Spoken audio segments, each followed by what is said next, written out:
আচ্ছা মাছ ভালো সাইজ যাই হোক না কেন মাছ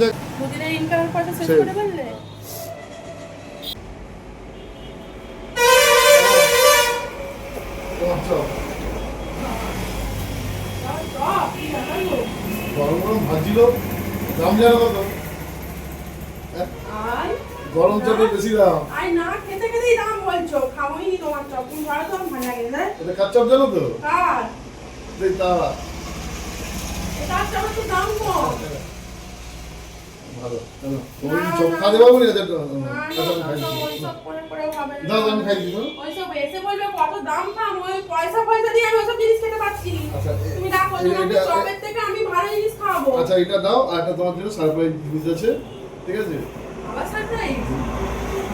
কতদূর জ্যান্ত মাছ। জ্যান্ত মাছ? নিয়েছো। জ্যান্ত চিংড়ি আর জ্যান্ত ইলিশ।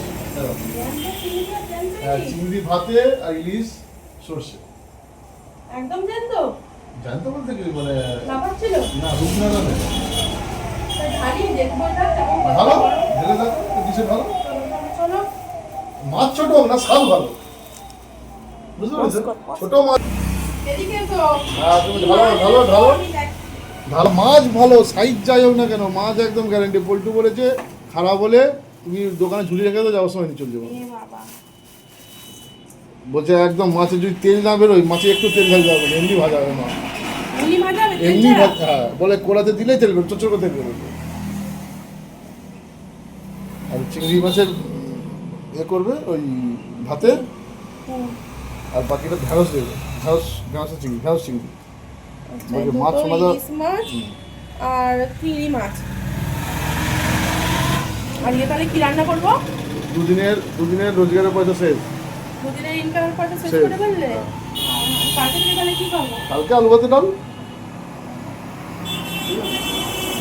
ভগবান যেমন দেখে আমাকে দিয়েছে সেরকম তো করবো। কাটাকাটি বাছাবাছি করতে হবে।